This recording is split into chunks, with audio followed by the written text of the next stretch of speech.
একবার কবিগুরু রবীন্দ্রনাথ ঠাকুর বলেছিলেন, ৭ কোটি বাঙালির হে মুগ্ধ জননী, রেখেছ বাঙালি করে মানুষ করনি।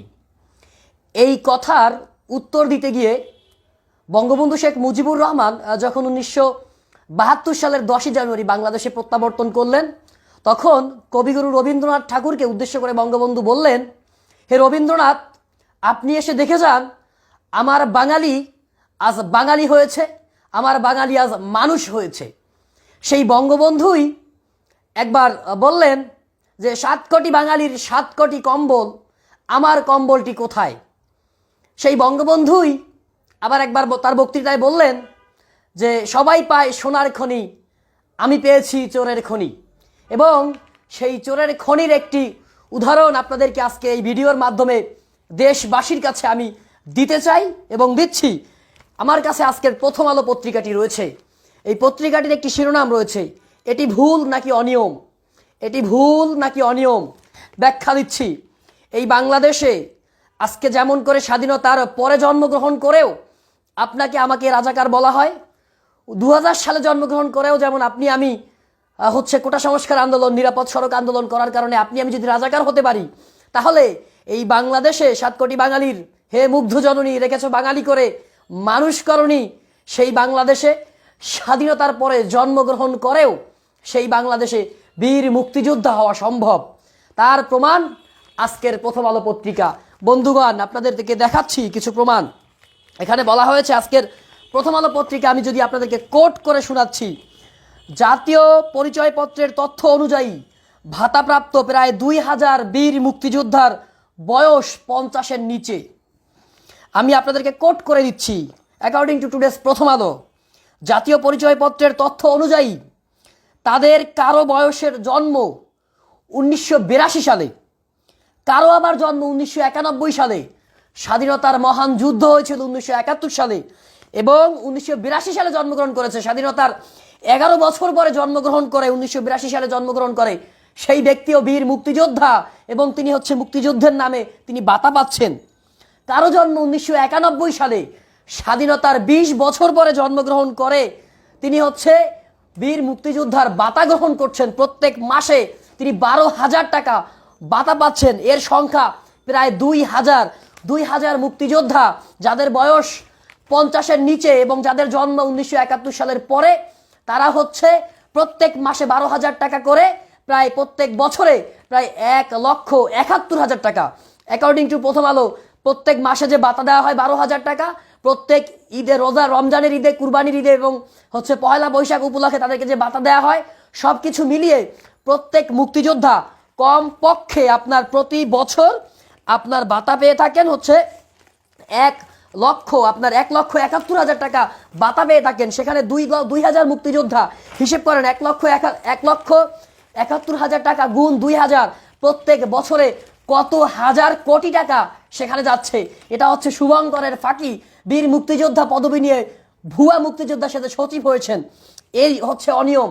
এছাড়া এটা তো আপনার ছোট অনিয়ম যে মাত্র ২,০০০ মুক্তিযোদ্ধা যাদের বয়স আপনার ৫০-এর কম বা ৭১-এর পরে, ৯১-তে জন্ম হয়েছে, কারো ৮২-তে জন্ম হয়েছে, তারাও বীর মুক্তিযোদ্ধা।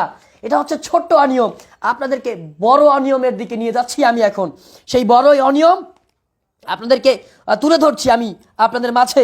সেই অনিয়মটি কি, যে আপনার মূলত যে অনলাইন সিস্টেম, মূলত আপনার গেজেট, অনলাইন যখন গেজেট করা হয়, আমি সেটা আপনাদেরকে কোট করে পড়ে শোনাচ্ছি। জাতীয় পরিচয়পত্রের তথ্য এবং সরকারের অনুমোদিত বীর মুক্তিযোদ্ধা তালিকা যাচাই করেই ভাতাপ্রাপ্ত বীর মুক্তিযোদ্ধাদের নাম গত অক্টোবরে সরকার ম্যানেজমেন্ট ইনফরমেশন সিস্টেম MIS নামের একটি সফটওয়্যারে অন্তর্ভুক্ত করে। নাম অন্তর্ভুক্তির ক্ষেত্রে বিবেচনায় নেওয়া হলো লাল মুক্তিবার্তা, ভারতীয় তালিকা এবং গেজেট। এতে দেখা গেল, আসল জায়গায় আসছি, ১,৯২,০০০ বীর মুক্তিযোদ্ধার নামে প্রতি বছর সরকার ভাতা পাঠিয়েছে। কত? ১,৯২,০০০ বীর মুক্তিযোদ্ধার নামে ভাতা পাঠিয়েছেন। কিন্তু MIS এ তাদের নাম সহ যখন অন্যান্য তালিকা অন্তর্ভুক্ত হয়, তাদের সংখ্যা কমে দিয়ে দাঁড়ায় ১,৭১,০০০। কত? ১,৯২,০০০ বীর মুক্তিযোদ্ধাকে সরকার ভাতা দিত। যখন এই MIS এর অন্তর্ভুক্ত করা হয়, তখন তাদের সংখ্যা গিয়ে দাঁড়ায় কত?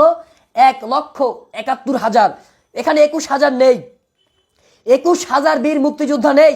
যাদের বছরের পর বছর সরকারি কোষাগার থেকে রাষ্ট্র ভাতা দিয়েছে, এবং এই 21,000 বীর মুক্তিযোদ্ধাকে যদি হিসেব করেন টাকার অঙ্কে, প্রত্যেক বছর প্রায় 4,000 কোটি টাকা সরকার ভাতা দিয়েছে বন্ধুগণ।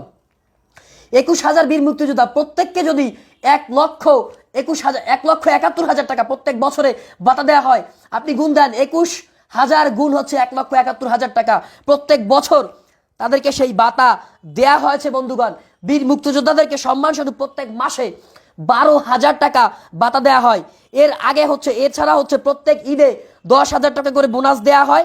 এছাড়া হচ্ছে আপনার 5,000 টাকা করে হচ্ছে বিজয়ের ভাতা দেয়া হয়, পয়লা বৈশাখের ভাতা দেয়া হয়। সব মিলিয়ে 1,71,000 টাকা ভাতা আমাদের বীর মুক্তিযোদ্ধারা পায় বন্ধুগণ।